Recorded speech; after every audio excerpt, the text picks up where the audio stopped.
Welcome here, everyone. It is good to see so many people out. As I mentioned on the chat, we do have something of a controversial chapter today. But as I mentioned, it is really only controversial because of how utterly insane our culture has become. We are going to be affirming from the scriptures all manner of politically incorrect statements, which could get you arrested in some places. And that is, we are looking here at the chapter on marriage. And just as I mentioned as well, given the world that we live in, it is absolutely essential that we understand the scriptural basis for our doctrine of marriage, which really extends into our doctrine of sexuality generally. I think it's really easy for people, given that God made the world, given that He made us in His image, we have, in some sense, an inherent sense of what is against nature, what is natural. Some people, I think, can fall into the right position even without knowing biblically why they believe what they believe. We want to do more than that. We want to be rooted in God's Word so that we are always ready to give an answer, which is, I think, going to be especially relevant to our younger people if our culture continues in the direction it has been. We want to be well equipped to be able to know why it is that we believe the things that we believe. So, we do not want our young people to be carried off by the doctrines of TikTok. And so we are looking to root ourselves in the scriptures. So with that introduction, would somebody read us chapter 25, article 1 on marriage? Marriage is to be between one man and one woman. A man must not have more than one wife, nor a woman more than one husband at the same time. Whoa. Controversial stuff, right? It's like, sounds like the plainest, most boring statement you could imagine. Marriage is to be between one man, one woman. Like our grandparents would just be like, yep, like what's the controversy about that?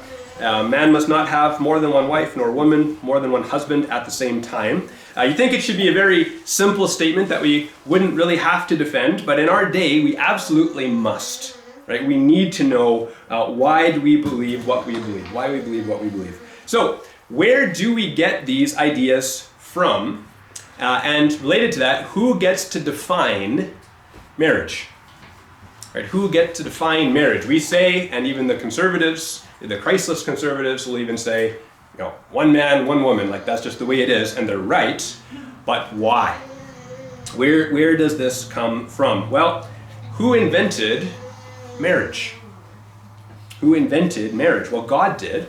God is our creator. As the creator, He is also, therefore, the definer. Right? He made us, and marriage was His idea, and it was, in fact, instituted in creation, or at creation. Genesis 2:24, you can turn there with me in your Bibles, if you have them. Genesis 2:24, God created man, and actually He created all things, so the pattern in God's creation is that God said, let there be, then there was, and it was, and it was good. God said, let there be, then there was, it was good. This goes on for 6 days until something was not good. Right here, the record scratch. Right, this abrupt stop here. Something is not good. Well, what was not good? Genesis chapter 2, I think in verse 18. It is not good that man should be alone. And if you look at Genesis 2:18 and following, the section here, it's very interesting.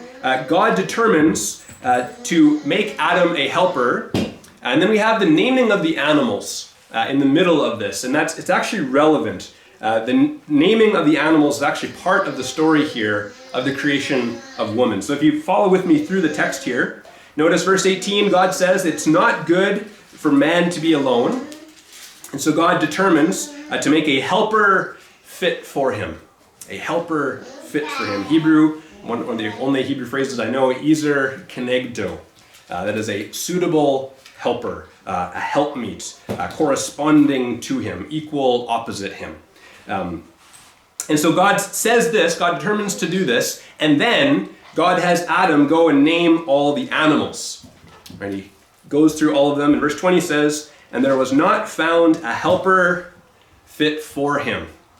You see, tension is building in this passage. Something is not good. Adam needs a helper. Adam starts naming the animals, and there's no helper suitable for him among the animals. All right, Adam is perhaps starting to see his own need in this. Right, so as he's going through, he's naming all the animals. Okay, we'll call these ones gorillas. And he would notice we got a he gorilla and a she gorilla. All right, next one, lions. Okay, we got a he lion and a she lion. Okay, next we got a he giraffe and a she giraffe. Hey, right? Adam becomes aware of his need through this. There was not found a suitable helper for him. So the Lord God puts Adam in a deep sleep, takes one of his ribs and uses it to form the woman. And then we get this phrase, which I think only makes sense in light of this last section, right? This at last. Well, what do you mean at last? Well, he's gone through all the animals. There's been no suitable helper for him there. He's been seeing them all paired off. Now, finally, this at last is bone of my bones, flesh of my flesh. Here is the suitable helper. She will be called woman because she was taken out of man. In verse 24 here, very, very important passage. Therefore, a man shall leave his father and his mother and hold fast to his wife, and they shall become one flesh. Right? A man shall hold fast, shall cleave to his wife, and the two shall become one flesh. So notice where this is happening. Right? This is on day 6 of creation. Day 6 of creation, and we have a statement involving a man clinging, holding fast to his what? Wives. His wife. Wife, yes, that'll be important. We're coming back to that. Yes. Shall hold fast to his wife, and the how many?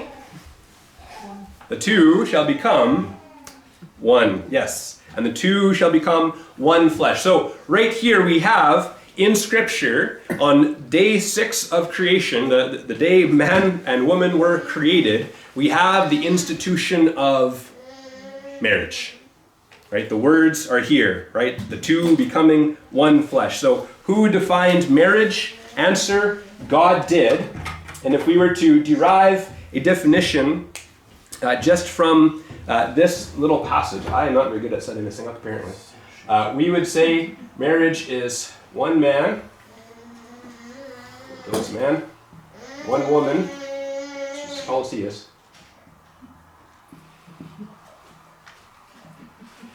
and the two become one flesh, right? It is the one flesh union of one man and one woman for life. Can you tell what that is? Yeah.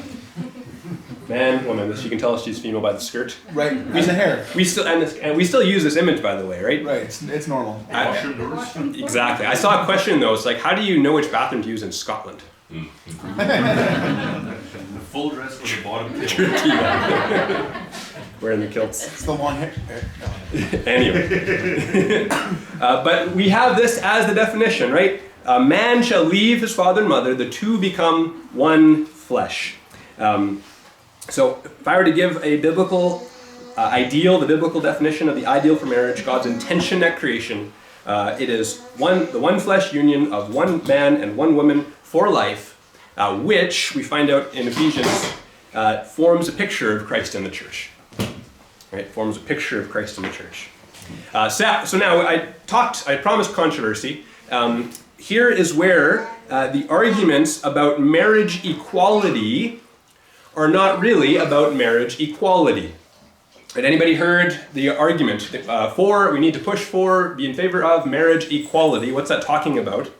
Well, that is the homosexual advocacy groups saying that we don't have marriage equality, right? They wanted the right to marry. Anybody ever heard marriage equality? That was a thing.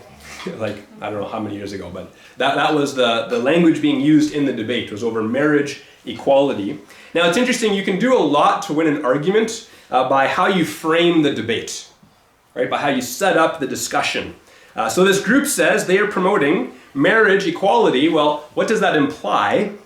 It implies that if you oppose them, that you are in favor of marriage inequality, Well, that doesn't sound good. Who wants to be in favor of inequality?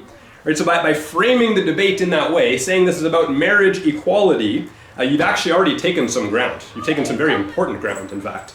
You've actually begged the whole question that you're needing to prove. So the biblical answer is, we actually already had marriage equality, right? Anybody could get married. Anybody could get married. Everybody was permitted to partake in this institution. One man, one woman, man leaving his father and mother, holding fast to his wife. Anybody could do that. We had marriage equality. And so you see that the arguments from these homosexual advocacy groups, they were never really about marriage equality. They were actually about, oh dear, this is all not working as smoothly as I pictured in my head. They are about the redefinition of marriage. The redefinition of marriage. You see, this is something else. This is not marriage anymore, right? If God defined marriage as the one flesh union between one man and one woman, there we go. Don't read into that too much.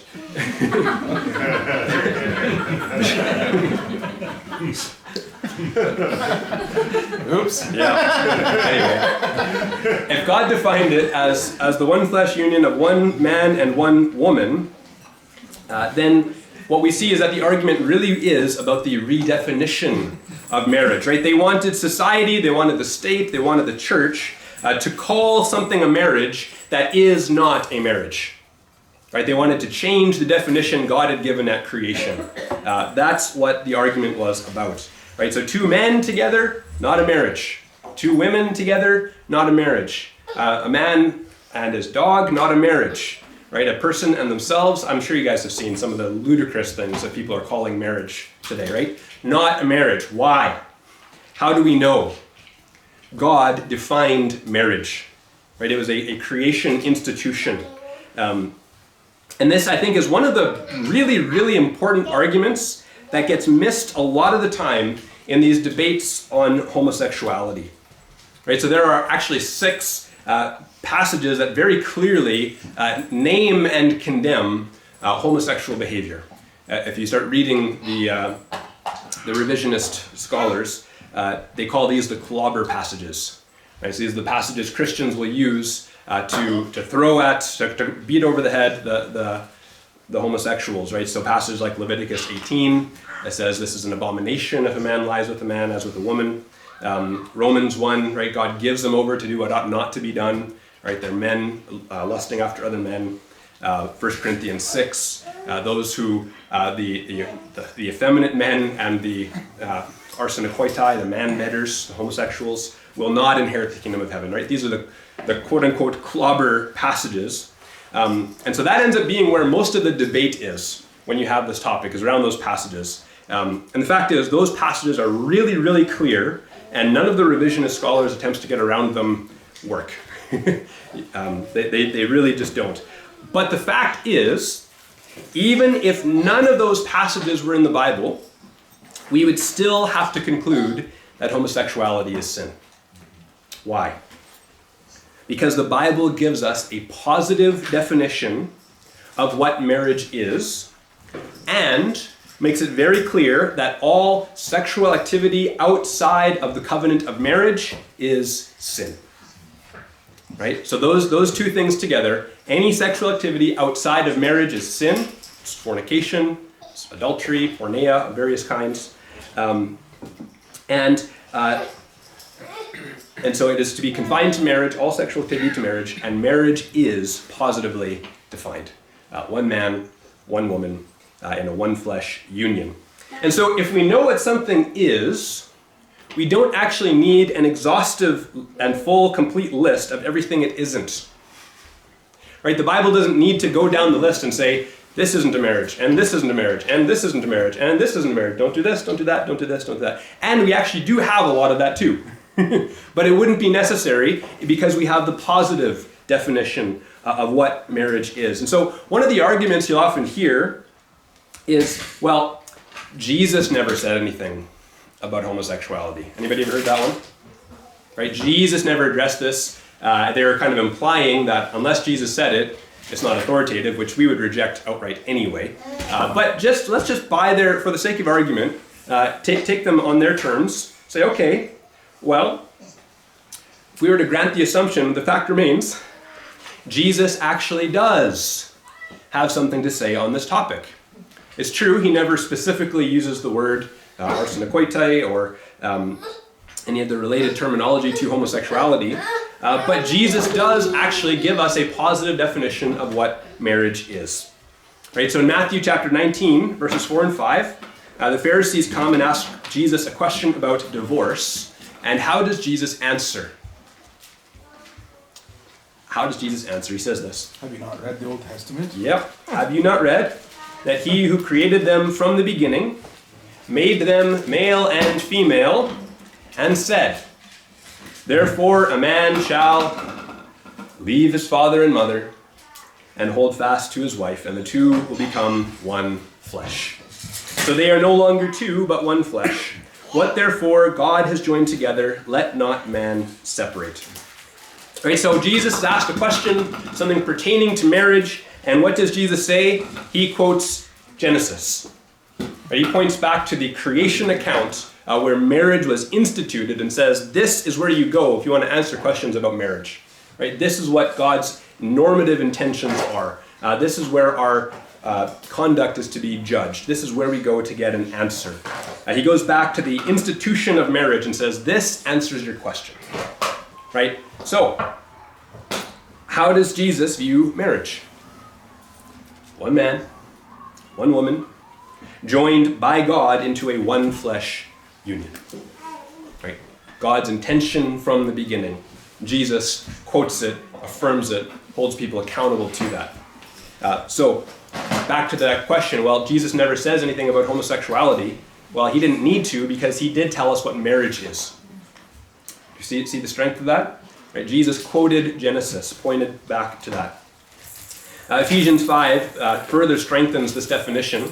Paul says something fascinating. He says actually that marriage from the beginning in the mind of God was intended to give us a picture of Christ and the church. He says this mystery is profound, and I'm saying it refers to Christ and the church. So it's interesting, it's not the other way around. It's not that, oh hey, there's this marriage and Jesus is going to come, and then we'll use marriage as a picture of what Christ and the church is doing. Paul actually inverts it. He says, no. In the mind of God, right, marriage at the beginning was pointing to this. Right? Christ and the church was more foundational. That's the language there in Ephesians 5. It's really interesting. So one flesh union, one man, one woman, united by God, and it is a picture of Christ and his bride, the church. So, back to our controversial opening statement. Marriage is to be between one man and one woman. A man, and we'll just pause there and ask, do we have any questions on that? Is that clear? Are we well grounded in the scriptures for why we believe what we believe, right? God defined marriage at the beginning. Any questions on that? All right. A man must not have more than one wife, nor a woman more than one husband at the same time. And now that leaves us wondering, well, what about polygamy in the Old Testament? Actually, we see this a lot of the time, or in quite a few places. Even many of the God-fearing men had multiple wives in the Old Testament. That is true. So why then do we take this stance that marriage is only to be one man and one woman? Well, we have a few reasons. Firstly, again, we would note what Jesus said about God's purpose in creation, right? Is that it was one man, one woman. That alone, I think, is enough to be binding for Christians. This is what Jesus says marriage is. This is how we're going to do it from here on out. Ephesians 5 further strengthens that, right? If marriage is to be a picture of Christ and his bride, the church, Christ only has one bride, right? All Christians together across all of time make one bride of Christ. He only has one bride. He only has one body. In addition, 1 Timothy 3 requires that all elders, it says, be the husband of one wife. Right? That is to be a one-woman man. Therefore, no polygamist could be an elder in the church. And I would argue that the standards for elders are generally just that they be exemplary men. Right? This is what a godly, mature man looks like. And so we have polygamy excluded from that definition. Fourthly, if you go look at those passages, you'll notice that the Bible never says anything good or positive about polygamy. But all of the examples that are given prove problematic in some way. If you were just to take it as like, what's the moral of the story, or at least a side moral of the story, it's like, that was a bad idea. This didn't work out well at all. You have a few prohibitions in God's law against taking a rival wife. Some even argue that was actually just another Israelite or another wife while your wife is living. There's some dispute about that. There's a prohibition against kings multiplying wives to themselves. It's like, well, if it was all hunky-dory, then why place a limit on that at all? There is more that we could say, but suffice it to say that in the New Covenant, our marriages must be a picture of Christ and the church. They must follow God's original intention and what Jesus affirmed: one man, one woman for life. Somebody want to read us Article 2? Marriage was ordained for the mutual health of the husband and wife, for the increase of humanity with legitimate offspring, and for the prevention of immorality. Thank you. All right, so here we're looking at what was this made for, right? Ordained for. We're looking at the purposes that God had in marriage. Well, in the beginning, God gave man the task of dominion, right? Man was to rule and subdue the earth, exercising dominion, God-honoring rule, beginning in Eden and extending the blessings of Eden to the whole world. Right? That is a monumental task, and you'll notice that's not something Adam could do by himself. Right? He's not going to be able to take on this massive task of dominion, of exploring the potential that's in this world and subduing it in a God-honoring way. He's not going to do this by himself. And so God gives him a helper suitable to him, corresponding to him. And then he commands them both, be fruitful, multiply, fill the earth, and subdue it. Woman was made as man's helper. It's interesting, you notice the direction here. Man is made to tend the garden. Woman is made to tend the gardener. Right? She is his helper. I think this is just a side note too. Interesting that you see this in men and women's interests. The kinds of books and movies that men appreciate tend to be action-focused, about doing things out there, whereas the ones women appreciate are very relational-focused. Right? God made man to be the gardener, to tend the garden. God made woman to tend the gardener. Did I say that right? I think so. Yeah. And so while she is described as his helper, I think there is certainly a mutual benefit to marriage. Right? The man is called to protect, to provide, to love, to give security, all these things. Secondly, we see it is for the increase of humanity with legitimate offspring. Again, that text, be fruitful and multiply, fill the earth, subdue it, have dominion. And then there's this passage here. I think Josh will get to this one in his series soon. Malachi 2:15. Did God not make them one, speaking of marriage, with a portion of the Spirit in their union? Again, that's a reference back to that Genesis text, the two becoming one. And what was the one God seeking? Right, so we're going to get a statement here about God's intention for marriage, what God is after in marriage. The answer is, what was the one God seeking? Godly offspring. Godly offspring. So we see that the increase of humanity with legitimate, and we would add, godly offspring, part of God's purpose in marriage. So if this is what God says he was seeking, here's another area where this is actually quite controversial, right? To say that marriage is aiming at this, that this is part of the purpose today. For a lot of people, if you asked our culture, what is the purpose of marriage? I mean, you get a wide variety of answers, but godly offspring would not be on the list, right? It's like you even have people talk of marriage as, well, you have your first marriage, which is kind of gets you established, then you'll divorce him and get a big chunk of his estate, and then you can maybe marry on the next one, and once you're settled, well, then you can maybe marry for love and companionship, and they're almost like stepping stones or just convenience, right? It's a very different thing if you take God's perspective, say, no, one man, one woman for life, and then we look at his purposes, and one of them here is godly offspring. So if God says this is what he was seeking, we must not disconnect this purpose from marriage. And what I want to show here is that this purpose actually fits into the bigger picture regarding our calling as Christians, our mission and purpose here in life. Right, so in the new covenant, Christ gives a great commission. Right, what is the Great Commission? You guys know this one? Young people?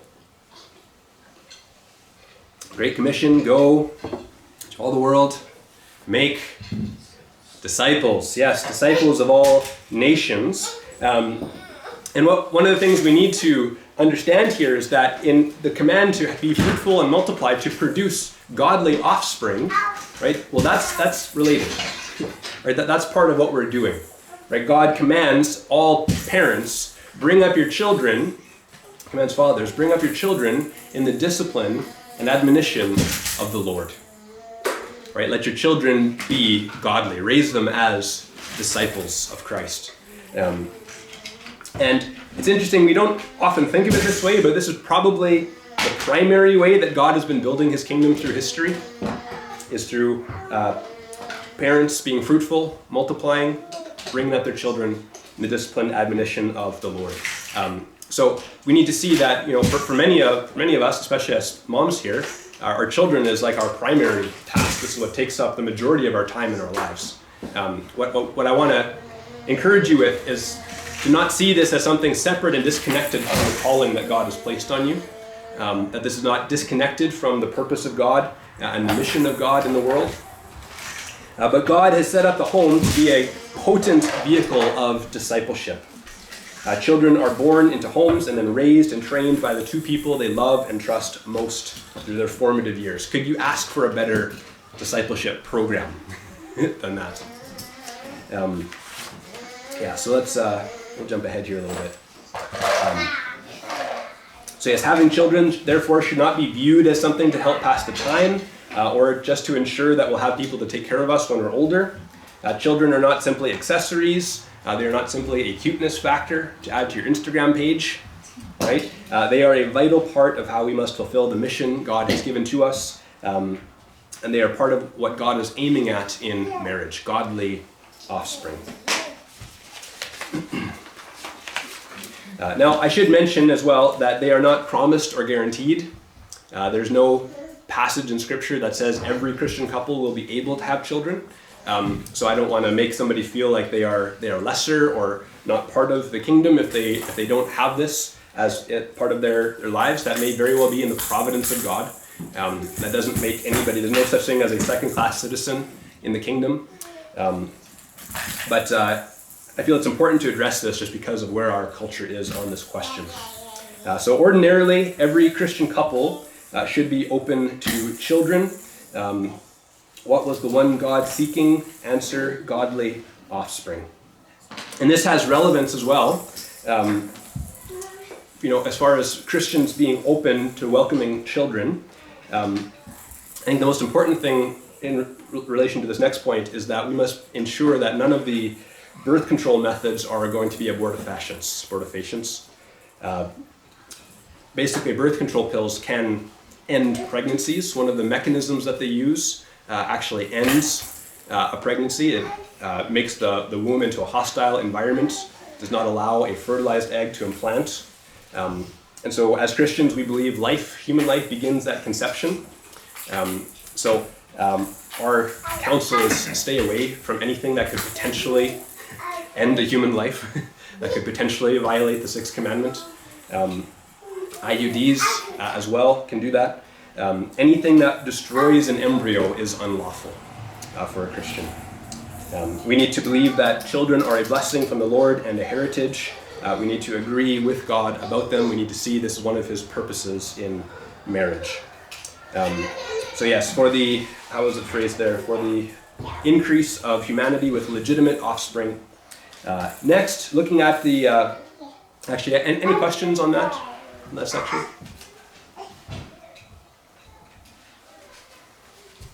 All right, next point then, for the prevention of immorality. You guys ready for some more very politically incorrect teaching? You can turn with me to 1 Corinthians chapter 7. And would somebody want to read for us verses 1 to 9?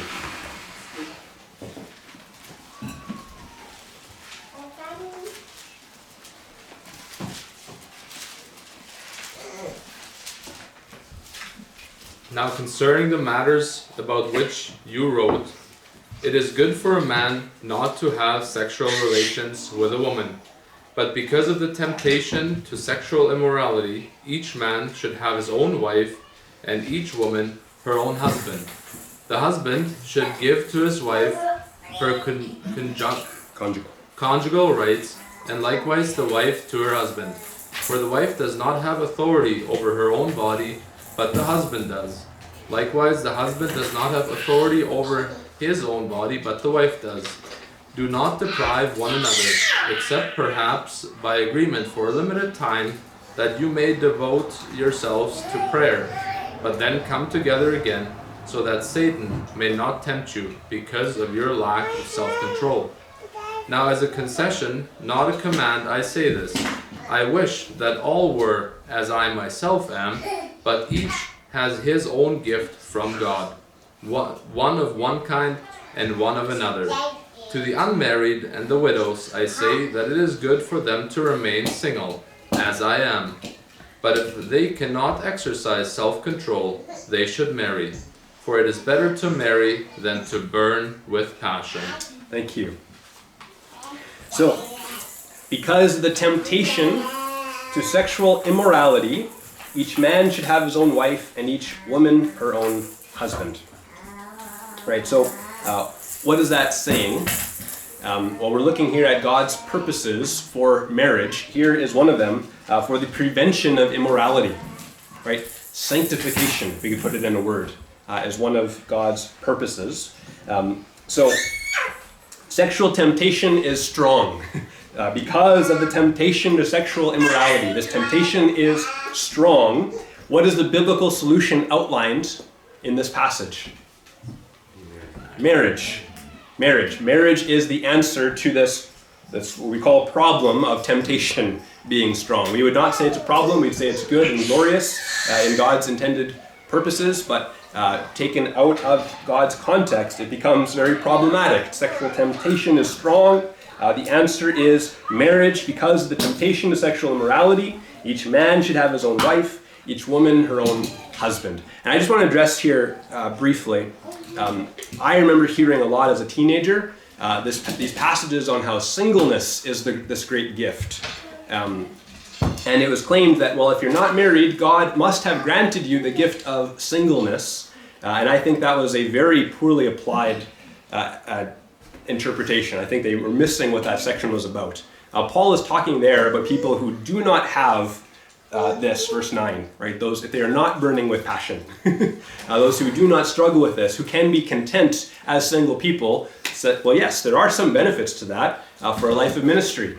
You don't have your family that you need to bring home after singing night. You can go for coffee with everybody. Being a single person, you have no other constraints on your time, right? You can just pour yourself completely into the ministry, and if you don't have that sexual temptation, great. God bless you in your ministry. That's what Paul's talking about there, this gift of singleness. But notice he says that's not normative. That's not the usual thing, right? Because of this strong temptation, every woman, each man should have his own wife, and each woman her own husband. Right? Paul thinks that's what's going to be normal.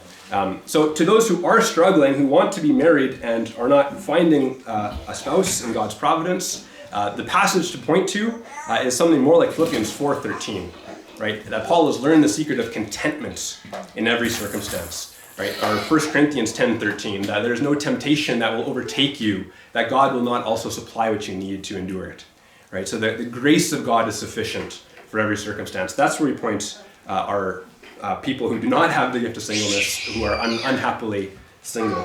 We don't misapply that passage about a gift of singleness. But this is to be normative, the normal answer, the solution here to this problem of sexual temptation is marriage. So Proverbs chapter 5, you can turn there if you like, I'll just summarize it.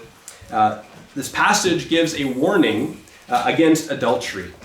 Right? It is a father commanding his son to avoid the allure of the temptress, the adulterous woman. She is one who looks appealing, but is actually the path to death. Right? That's, I think, just a stand-in or an embodiment of sexual temptation. Right? She looks appealing, but she is actually the path to death. Her way is the way to Sheol. Her slain are a mighty throng. Just ask anybody who has had an affair or fallen into a porn addiction how accurate this is. Right? Sexual sin destroys lives, it destroys marriages, it tears families apart. As it says in Proverbs 5, her lips drip honey, but her steps follow the path to Sheol, right, to Hades, to the grave.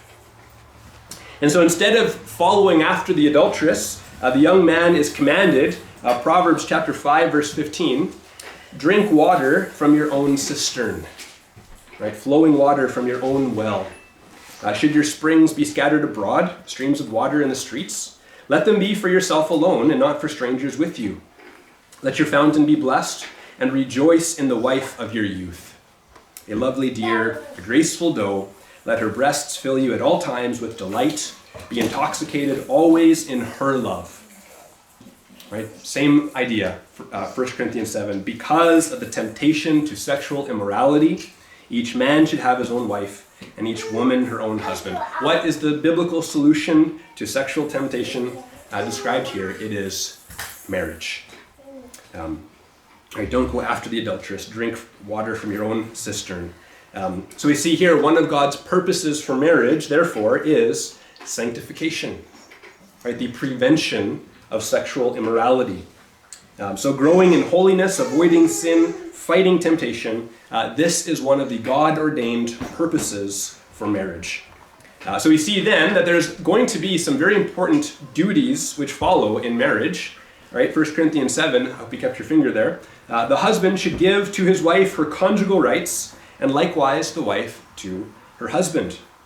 For the wife does not have authority over her own body, but the husband does. Likewise, the husband does not have authority over his own body, but the wife does. Right, the husband here is commanded to give to his wife her conjugal rights.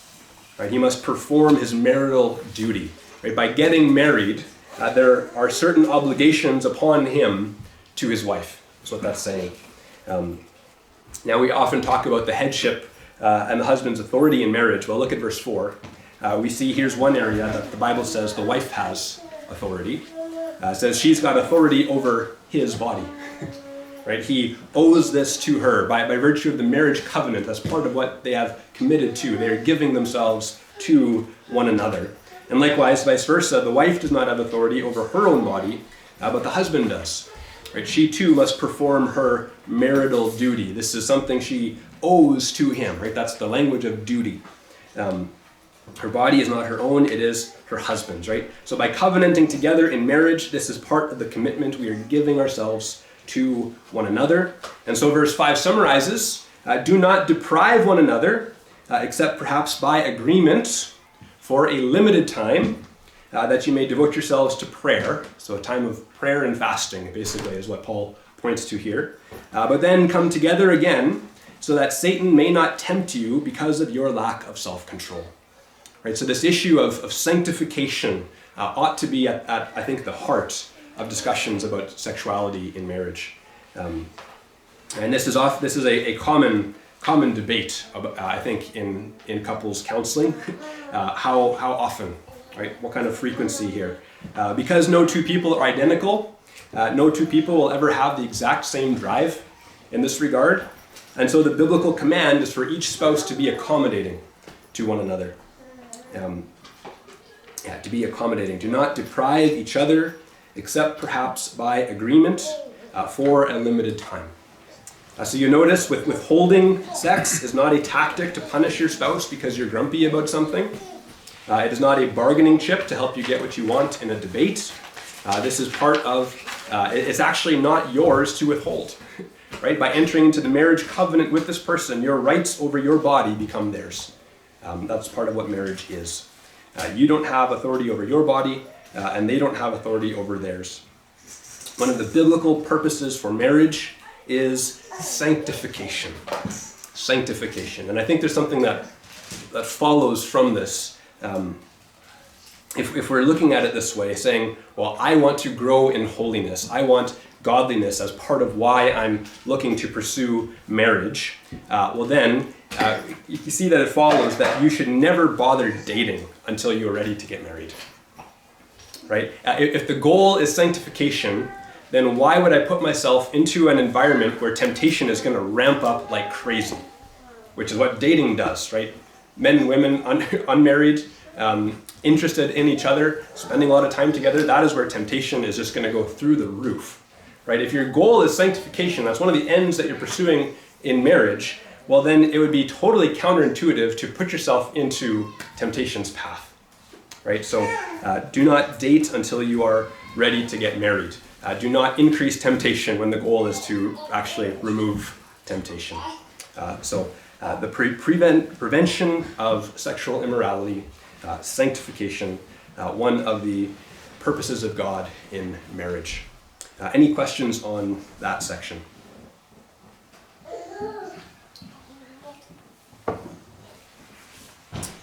All right, somebody want to read for us Article 3. The rest of these won't take that long.